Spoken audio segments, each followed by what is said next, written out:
விஜயதரணி, இப்போ ஆளுநரினுடைய செயல்பாடு, அவர் கொடுக்குற விளக்கம், இதெல்லாம் அவர் ஒரு டேட்டா கொடுக்குறாரு. நீங்க சட்டம் ஒழுங்கு சரியில்லைன்னா இல்ல சரியில்லாம போயிடுச்சு அப்படின்னு. அப்படி ஒரு ஆளுநர் இருக்க முடியுமா? அப்ப 2 பேர் சொல்றது, பிரசன்னா வன்னியரசு சொல்றது, அப்பட்டமாக அரசமைப்பு சட்டத்தை வந்து மீறுவதும் எல்லை மீறி தனிப்பட்ட விருப்ப போய் திணிக்கிறாரு அப்படின்னு சொல்றதை எப்படி பார்க்க? இல்ல அப்படி கிடையாது. அவர் வந்து கான்ஸ்டிடியூஷனல் ஹெட் அப்படிங்கிறது ஆர்டிகல் 176.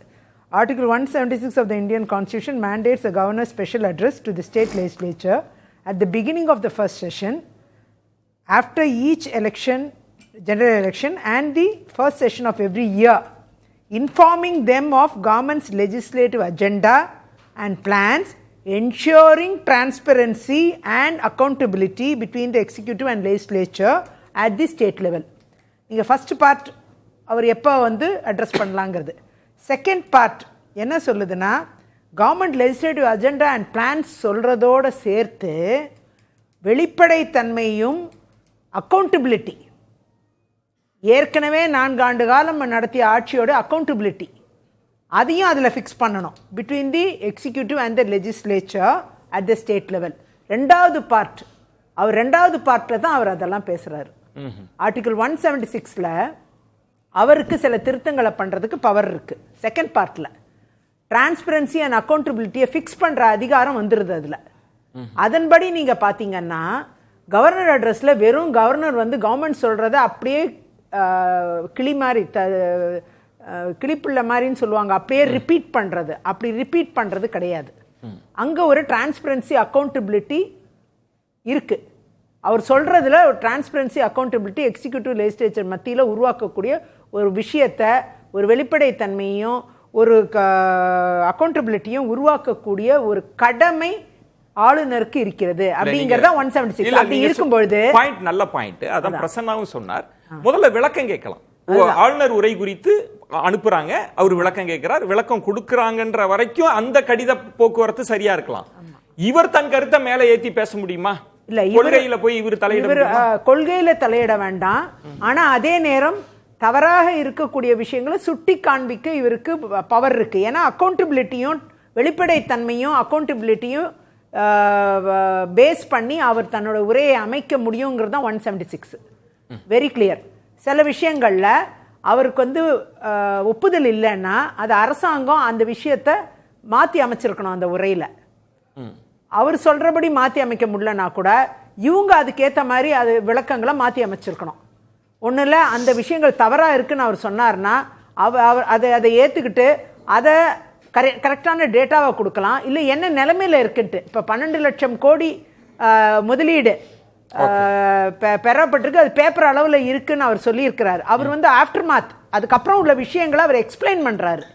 அவர் அதை படிக்க வந்தேன்னு சொல்லலை, அதை திருத்த சொல்லியிருக்கிறாரு. அது எந்த அளவுல டிரான்ஸ்பரண்டா இருக்கு, வெளிப்படைத்தன்மையோட 12 லட்சம் கோடி முதலீடு வந்ததை பத்தின வெளிப்படைத்தன்மை என்ன, இல்ல இதுல நீங்க அத சொல்லல. இல்ல இப்ப நீங்க ரொம்ப காலம் நீங்க சட்டமன்றத்துல எல்லாம் இருந்திருக்கீங்க. இப்ப வன்னியரசு 13 ஆண்டுகள் இருந்துட்டேன், 3 முறை சட்டமன்ற ஒரு வருஷமும் கவர்னர் உரை வந்து இல்ல அதுதான் கேட்டிருக்கேன். நீங்க கேட்டீங்க, அதனாலதான் இப்ப நம்ம பார்த்த பார்வையில் வந்து இதற்கு முன்பாக இந்த கருத்தெல்லாம் பேசணும்னு சொன்ன மாதிரி நமக்கு தெரியல. உங்க அனுபவத்துல அப்படி நடந்திருக்காங்க? பேசணும்னா இல்ல ஒண்ணு ரெண்டு பண்ணலாம், ஆனா சட்டத்துல அந்த இடம் தான் வன்னியரசு அவர்கள் என்ன சொல்றாங்கன்னா, அரசு தவறான புள்ளிவிவரங்களை கூட கொடுத்திருக்கலாம், மிகைப்படுத்தி கூட பேசியிருக்கலாம். அது உரையெல்லாம் வாசிச்ச பிறகு விவாதம் நடக்கும்ல. இப்ப உங்களை போன்ற எதிர்கட்சி தலைவர்கள்லாம் அங்க பேசிக்கலாம்ல. அது கிடையாது. கவர்னர் அட்ரஸ்லயே அதை சரியா பண்ணியிருக்க முடியும், சாத்தியக்கூறுகள் இருக்கு. 176 ஆர்டிகல் ரொம்ப கிளியரா இருக்கு. இதை சுப்ரீம் கோர்ட் வரைக்கும் என்ன விட்டீங்கன்னா நான் ஆர்கியூ பண்ணுவேன். இதுல செகண்ட் பார்ட் வந்து இன் ஃபேவர் ஆஃப் கவர்னர் தான். அது அவரு ஆமா அவருக்கு ஆமா அதுல வந்து ரொம்ப கிளியரா இருக்கு. அந்த கவர்மெண்டோட பிளான்ஸ், கவர்மெண்டோட பிரியாரிட்டிஸ் அதெல்லாம் சொல்றதோட சேர்த்து அதுல வெளிப்படைத்தன்மையும் அக்கௌண்டபிலிட்டியும் ஃபிக்ஸ் பண்ணி தான் பேசணுங்கிறது அவரோட அட்ரஸ்ல இருக்கணும்ங்கிறது தான் அந்த செகண்ட் பார்ட். அவர் இப்ப வன்னியரசு கேக்குற மாதிரி அவரு விருப்பு வெறுப்பு அடிப்படையில அவர் முடிவு, விருப்பு வெறுப்பு அடிப்படையில அவர் சொல்லல, அவர் எக்ஸ்பிளைன் பண்ணி இருக்கிறது. ஒரு உதாரணம் சொல்லுங்களேன். இப்ப நீட் வேணுமா வேண்டாமான்னு அரசு ஒரு கமிட்டி போடுது, ஒரு அறிக்கையை தயாரிச்சு ஒன்னு கொடுக்குது. இப்ப ஆளுநர் ஒரு கமிட்டி போட்ட மாதிரிலாம் தெரியல, ஆனா அவர் செல்லுகிற இடமெல்லாம் நீட் வந்து சரியானதுதான் பேசுறாருன்னா அவர் எந்த அடிப்படையில் அந்த முடிவுக்கு வராரு? அவர் விருப்பப்படி சட்டமன்றம் அவர் கவர்மெண்ட் பேசுறதையே கவர்னர் பேசணும்னு எங்கேயும் கான்ஸ்டிடியூஷன்ல இல்ல. பேசுறது சட்டப்படி தான் அவர் நடக்கிறாரு. சட்டத்தின் அடிப்படையில் சுப்ரீம் கோர்ட் கன்ஃபார்ம் பண்ணியிருக்கு. அதன்படி அவர் வந்து சுப்ரீம் கோர்ட் கன்ஃபர்மேஷனா அவர் சொல்றாரு, நீட்டா கன்ஃபார்ம் பண்ணியிருக்காங்க, அதனால எல்லா ஸ்டேட்லயும் இருக்கு, அது தேவையான ஒன்றுன்னு அவர் சொல்லியிருக்காரு. அது வந்து அவரோட சொந்த விருப்பு வெறுப்பு இல்ல, சொந்த கருத்தும் கிடையாது, அது சுப்ரீம் கோர்ட்டோட கருத்து, அதை சொல்லியிருக்கிறாரு. ஆனா அதே நேரம் அவர் சொல்லக்கூடிய அந்த 13 பாயிண்ட்ல பாத்தீங்கன்னா அவர் என்ன அந்த விஷயங்களை அவர் சொல்ல வந்தாரோ அதை கேட்கறதுக்கு இல்லாம அவர் மைக்க ஆஃப் பண்றாங்க, தொடர்ந்து மைக்க ஆஃப் பண்றாங்க. அது பண்றதுனால ஒரு கவர்னரை மாண்புமிகு ஆளுநரை ரொம்பவே அவமரியாதைப்படுத்துறாங்க, ரொம்ப கேவலப்படுத்தி ரொம்ப அசிங்கப்படுத்தி அவரை ரொம்ப மோசமா நடத்துனதுனால, பிளஸ் அவர் வரம்ப எந்திரிச்சு மரியாதை கொடுக்காம உட்காந்தே இருந்திருக்காங்க நிறைய பேர். அப்படிப்பட்ட சூழ்நிலையில மரபுகளுக்கெல்லாம் மீறிய விஷயம், அதனால அவர் வெளிநடப்பு செய்ய வேண்டிய கட்டாயத்திற்கு தள்ளப்பட்டிருக்காரு. கவர்னருக்கே இதுதான் நிலைமை இந்த திமுக ஆட்சியில், அதை நல்லா புரிஞ்சுக்குங்க. சந்தேகமும் எழுப்புறாங்களே, அவர் போன அடுத்த நிமிஷமே வந்துருது, இப்ப விளக்கம் வருதுன்னா ஏற்கனவே விளக்கம் வருது. அதுல வந்து அவர் தயாரிப்போட தான் வந்திருக்காரு கிடையாது.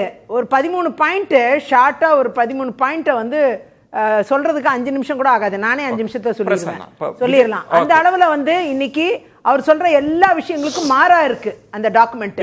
அப்ப மாறா இருக்கும்போது அவரோட டேட்டாவை கொடுக்க வேண்டாம், அட்லீஸ்ட் அந்த 12 லட்சம் கோடிக்கு ஏன் இவ்வளவு தாமதம், ஏன் இந்த முதலீடு ஈர்க்கிறதுல வெறும் பேப்பர் அளவுல இருக்குங்கிறத அவங்க மாத்தி சொல்லி இருக்கலாம். அதே மாதிரி மிச்ச விஷயங்களும் எம்எஸ்எம்இல குறைபாடு இருக்கு, பாலியல் வன்கொடுமை 55% எல்லா விஷயங்களும் அவர் சொல்றது எல்லாத்துக்குமே இவங்க ஒரு விளக்கத்தை கொடுத்து அதை எக்ஸ்பிளைன் பண்ணியிருந்தாங்கன்னா இந்த தமிழ்நாடு எந்த அளவுக்கு இருக்குங்கிறது எல்லாருக்கும் புரிஞ்சிருக்கும். டிரான்ஸ்பரன்சி இல்ல, அதான் உண்மை. இது எப்படின்னு அவருக்கு அதிகாரம் இருக்கு அப்படின்றது ஒரு பாயிண்ட். நீங்க அவர் விளக்கம் கொடுத்திருக்கணும், டிரான்ஸ்பரன்சி இல்ல, அப்ப அவருக்கு அதிகாரத்தை தான் அவர் எங்க மீறுறாருன்னு கேக்குறாங்க. அவங்க சுப்ரீம் கோர்ட் போற மாதிரி நானும் சுப்ரீம் கோர்ட் போவேன், பாபு முருகவேலும் சுப்ரீம் கோர்ட் போவார், இங்க எல்லாமே வழக்கறிஞர்கள். இப்போ பாபு முருகவேல் அவர்கள் அதிமுக இருந்தாலும் ரொம்ப தெளிவாக சொல்லிட்டாப்ல, ஆளுநருக்கு அது வேலை இல்லைங்க, it's not a business of the governor.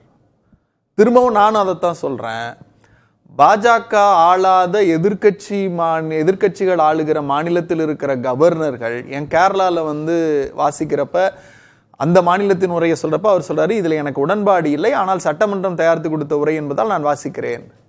Pranab Mukherjee வந்து குடியரசுத் தலைவராக இருந்தார், அவர் நிதியமைச்சராக இருந்த போது ஏற்படுத்திய பல கோளாறுகளை கண்டிச்சு ஃபர்ஸ்ட் குடியரசுத் தலைவர் உரையில போடுறாங்க.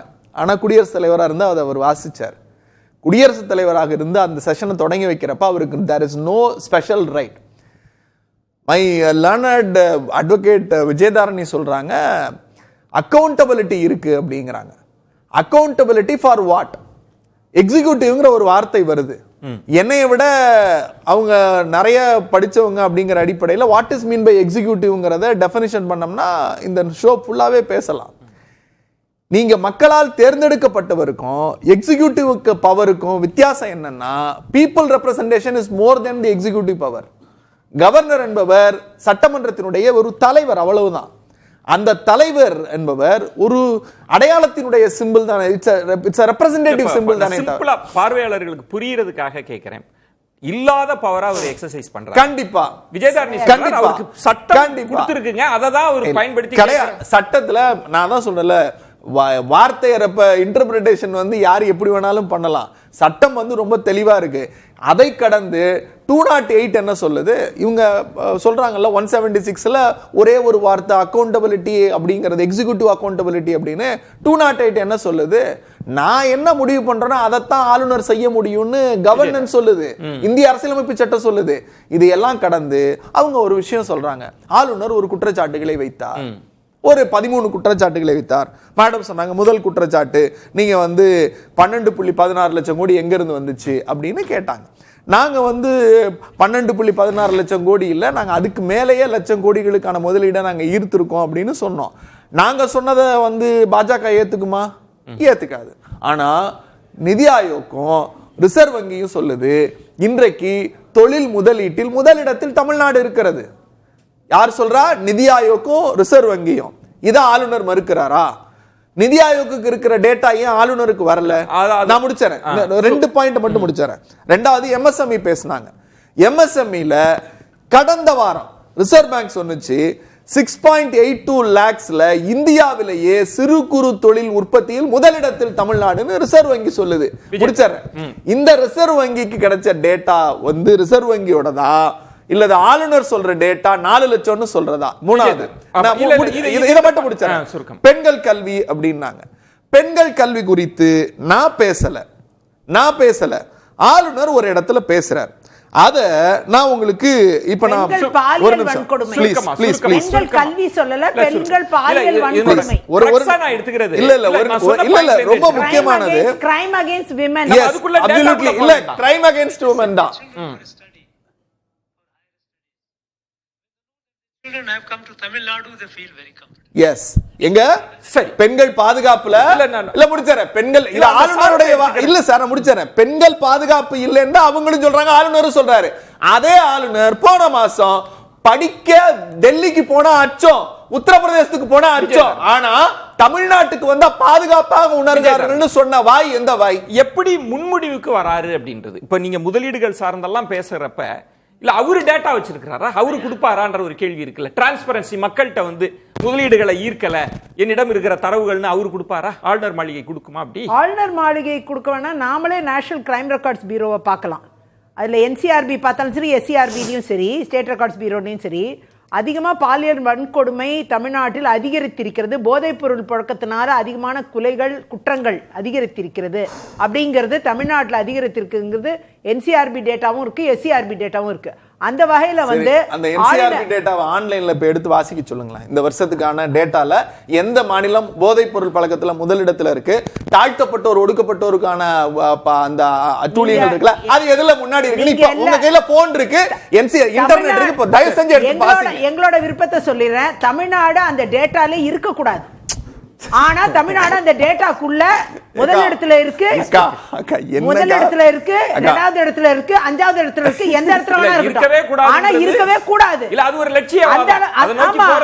அப்படி ஆளுநர் பாயிண்ட் அவுட் பண்ற இடம், ஆளுநர் பாயிண்ட் அவுட் பண்றது போக்சோ கேசஸ் அதிகமா இருக்கு, அத பாயிண்ட் அவுட் பண்ணியிருக்காரு. அது போக அது எல்லாமே அவர் வந்து அந்த இவங்க கொடுக்கிற டேட்டால மாறா இருக்கு, அந்த கவர்னர் ப்ரிப்பேர் பண்ண டாக்குமெண்ட்ல மாறா இருக்கு. அந்த 13 பாயிண்ட் தான் அவர் சொல்லிருக்காரு. அதுதான் அந்த டாக்குமெண்ட்ல அவர் மறுக்கிறாரு 13 பாயிண்ட். எதிர்க்கட்சி தலைவர் இதெல்லாம் வச்சிருக்காரு தான், அது ஆளுநர் பேச முடியுமான்றதான். எதிர்க்கட்சி தலைவர் பேசுறதுல இவங்க யாருமே மாறுபடல. அந்த இடம் தான் இப்ப திரும்ப அவரு வரம்பு மீறாருன்றது எப்படி எடுத்து. அதுக்கு முன்னாடி இப்ப விவாதத்தில் வருகிற போது ஆளுநர் உரையை புறக்கணித்து விட்டு சென்ற 2 நிமிடங்களுக்குள்ளாக 13 புள்ளி விவரங்களோடு அறிக்கை வெளியிடப்படுகிறது, மக்கள் பவன் மூலமாக வருகிறது. அது எப்படி அவ்வளோ சாதாரணமாக ஸோ ரெடி பண்ணிட்டு வந்து பேசுகிறாரான். அதே தான் நானும் கேட்குறேன். அவர் வெளியேறிய பிறகு உடனடியாக ஒரு தீர்மானத்தை எப்படி முதலமைச்சர் அவையிலே கொண்டு வந்து அதை பிளேஸ் பண்ணுறாரு அப்படிங்கிற ஒரு கேள்வி அங்கே எழுது.